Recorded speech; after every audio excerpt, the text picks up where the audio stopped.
Ciri lainnya orang yang kurang matang itu adalah pendengar yang jelek.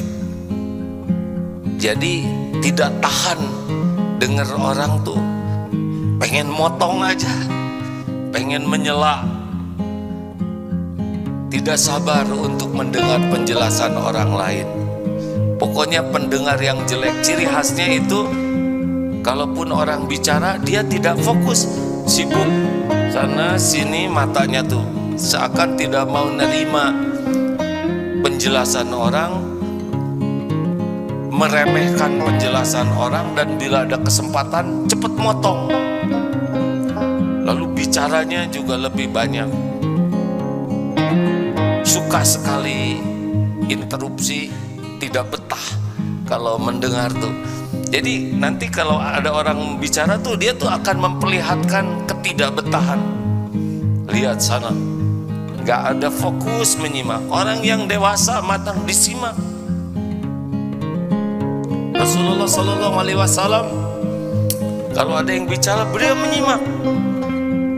Kalau lucu beliau ikut senyum. Kalau menyedihkan beliau ikut prihatin. Kalau sesuatu yang mengagumkan beliau Masya Allah. Tapi orang yang kurang matang, orang ngebodor, garing bodornya, begitulah. Dia tidak mau ikut ketawa. Kalau orang bicara yang menakjubkan, biasa aja, itu mah cetek. Begitulah. Jadi tidak ada apresiasi, tidak ada penghargaan terhadap orang. Itu ciri orang yang tidak matang dewasa, kedewasaannya. Dan komennya tuh selalu negatif. Wah, itu sepak bola hebat, biasa lah itu. Dari dulu juga. Kalau nggak kesana ya kesini.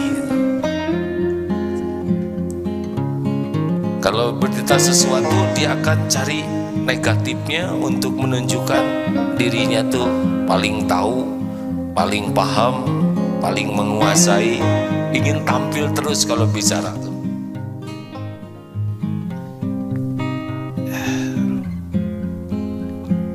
Lalu apalagi ciri lainnya adalah agresif kalau menyerang orang. Jadi kalau sudah tidak suka tuh dia agresif sekali.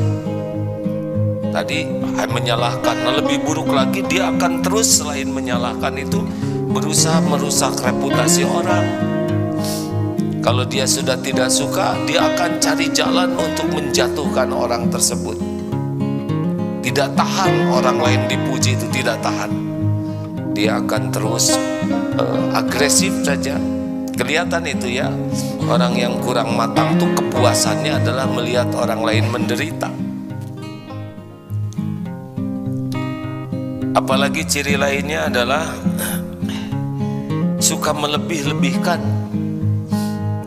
Jadi segala sesuatu tuh sulit dipegang karena cerita sesuatu tuh cenderung didramatisir atau sebaliknya dikecil-kecilkan kalau dia nggak suka. Jadi kalau ada apa-apa tuh, wah, perih sekali hati saya. Dia bicaranya tuh, didramatisir, padahal dia cuma bersin aja. Tapi dia menganggap menghina, meludahi. Jadi nggak bisa dipegang orang yang seperti ini karena kecenderungannya juga suka bohong. Nggak bisa dipegang aja omongannya tuh. Dia suka beda tuh ya, di depan dengan di belakang. Misalkan dia tidak suka, tapi dia mengatakan gimana ini, iya saya suka, tapi di belakang beda lagi dia ngomongnya. Rapat, di rapat itu ya setuju, di belakang sebetulnya saya nggak setuju tuh, cuman saya lagi enak aja banyak ngomong. Nggak bisa dipegang ya. Ada orang yang memang bicara tuh kalau ada kepentingannya aja sampai dia rela berbohong. Padahal gini ya teman-teman sekalian, kalau di keluarga, dalam berumah tangga atau di dalam rapat, kita bisa mengemukakan pendapat kita tanpa harus benci walaupun beda pendapat. sebetulnya saya punya pendapat seperti ini. Jangan sampai di depan, oh ya itu bagus, tapi hati kita nggak suka, dan di belakang ngomong ke yang lain. Ini munafik, tidak boleh. Saya punya pendapat seperti ini, tapi kalau hasil rapat diputuskan satu pendapat sama, dan itu walaupun kita tidak sependapat karena hasil rapat seperti itu, ya udah, kita sudah selesai urusannya. Kita kemukakan pendapat kita, tapi sudah disepakati, ya sudah, kita nggak usah ngomong di belakang. Tapi kalau yang tidak dewasa, beda tuh, di depan dengan di belakang ini.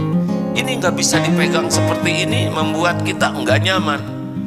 Jadi nggak tahu nih yang sebenarnya tuh apa. Kalau tidak suka ya bicara saja, sebetulnya saya tidak suka, itu perasaan saya. Tetapi karena memang harus memilih ini, nggak apa-apa, nggak apa-apa. Tapi kalau ingin tahu perasaan saya, memang saya tidak menyukai yang ini. Namun tidak apa-apa kalau pilihan itu, ini hanya masalah warna, beres. Tapi jangan sampai ini kursinya hijau atau merah. Hijau lah, hati tuh nggak sama, ya udahlah bagus gitu. Tapi eneknya panjang lebar.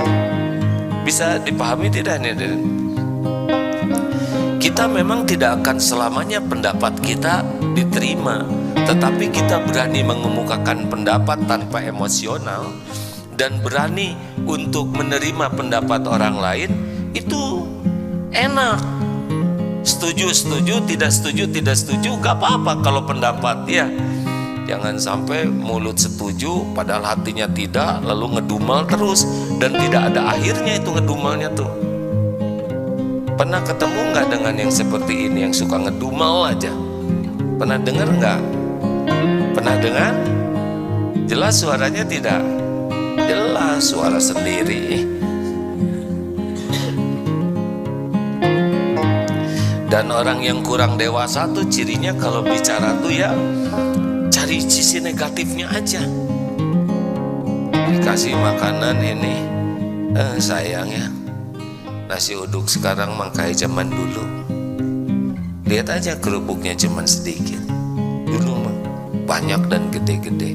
Dikasih kerupuk yang gede, ini mah kurang mateng. Sambal, nah sambal yang gini tuh kurang banyak gitu. Dikasih banyak, kurang pedes. Yang enak ketaklokin aja ke wajahnya. Karena jelek aja semua tuh. Pas kedua, mendung nih. Kacau cuaca sekarang, gak ada yang benar. Kalau mendung begini tuh, baju gak ada yang kering. Tahu gak akibatnya baju gak kering? Bau becepong. Tahu bau becepong gak enak. Nanti ke kantor pada bau asem semuanya. Pada baru lihat mendung, ceritanya kemana-mana. Lihat jalan macet, kacau nih sekarang. Apalagi perempatan itu paling horor sedunia. Merahnya seumur hidup, hijaunya sekejap mata. Udah semuanya bohong ya nggak? Kacau lah, kacau. Dunia ini udah kacau, gak ada yang benar di dunia ini. Karena pikirannya nggak benar, jadi gak ada yang benar. Nonton TV, bibir tebal nyanyi lagi ngaca dong. Padahal kalau ngaca dia tebelan dia. Ada orang yang kalau komentar tuh negatif aja, apapun. Gak ada bagusnya aja dunia ini. Kenapa begitu? Karena memang pikirannya negatif. Jadi tidak bisa lihat. Masih ingat cerita itu yang nanya ke seorang ulama, Syekh, tetangga saya nih ada orang, dia rajin ke masjid sih, tapi Syekh pelit, gede ambek, pemarah. Tapi yang satunya lagi tuh tetangga, emang dia baik sih, suka senyum, cuma jarang sholat, jarang ke masjid. Menurut saya gimana tuh Syekh, orang-orang kayak gitu?